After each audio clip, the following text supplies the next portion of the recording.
A U.S. official tells NBC News that intelligence evidence suggests the plane was mistakenly shot down.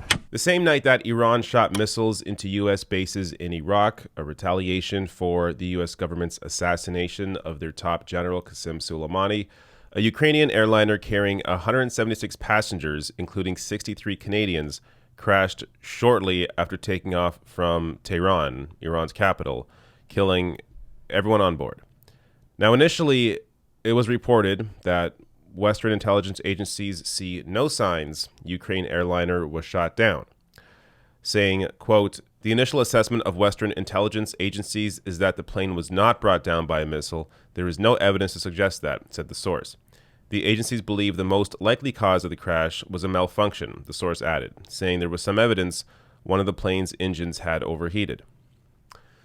Well, now there's new information that shows, in fact, Iran may have shot down the plane by mistake.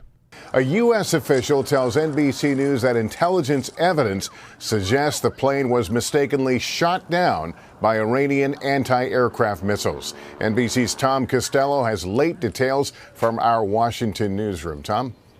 Lester, you may recall that this happened just hours after the Iranians were launching missiles at U.S. bases in Iraq.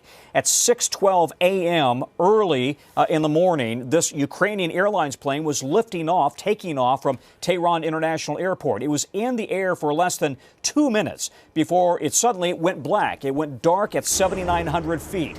This video, according to the people who watched it, show a plane that seems to be on fire, streaking across the sky, and then plunging to the earth. All 176 people on board killed. Now, U.S. sources suggest that U.S. intelligence has picked up indications that this was, in fact, an Iranian-fired missile that brought down this passenger plane, that it likely was a mistake. And the thinking is this: the Iranians had been on edge, anticipating the possibility of a U.S. counterattack, of a retaliatory strike. And so they had these anti-aircraft missile batteries in place outside of Tehran. Did one of those missile batteries mistake this passenger plane for an incoming threat? That seems to be now what U.S. intelligence has come to the conclusion of, because U.S. intelligence has concluded that, in fact, Iranian missile or missiles brought down this passenger plane. So normally I would call BS, as U.S. intelligence has not been reliable. But in this case,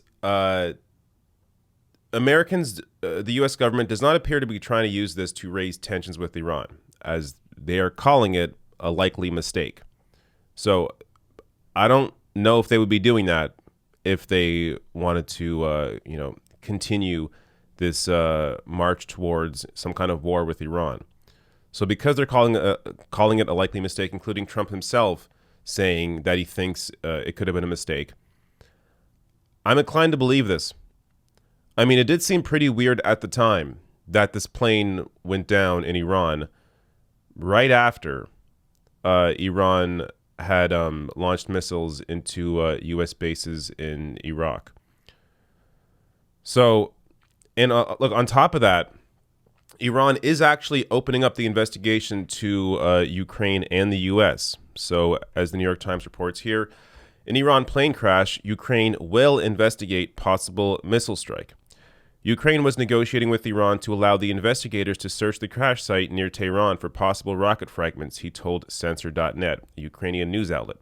The Iranians have also, through the International Civil Aviation Organization, invited the National Transportation Safety Board of the U.S. to assist in the investigation, despite previous reports that the Americans would not be involved, according to two people familiar with the matter who spoke on condition of anonymity. So, look, no jumping to conclusions just yet, as the investigation is still going on, but this is definitely a strong possibility that Iran accidentally shot down this plane because they were essentially poised and ready for any retaliation from the U.S. after launching their rockets into U.S. air bases or U.S. bases in Iraq. Now, there's one more piece of this story that I want to share here because I just found it kind of interesting. And it shows you that U.S. sanctions on Iran aren't really helping, especially in this situation. So the National Transportation Safety Board of the U.S. Reached out to the State Department to figure out how to proceed, the people said. Sanctions against Iran prevent Boeing from contacting the Iranians without an export license, they said. So the sanctions that the U.S. government are so in love with are crippling the ability to properly investigate this crash. So this is, I don't want to go off on a tangent on U.S. raising tensions by putting even more sanctions on Iran, but it shows you that it's not even helping the U.S. government in this case to have these sanctions here. But hopefully we'll continue to hear more about this story and at some point get some final answers.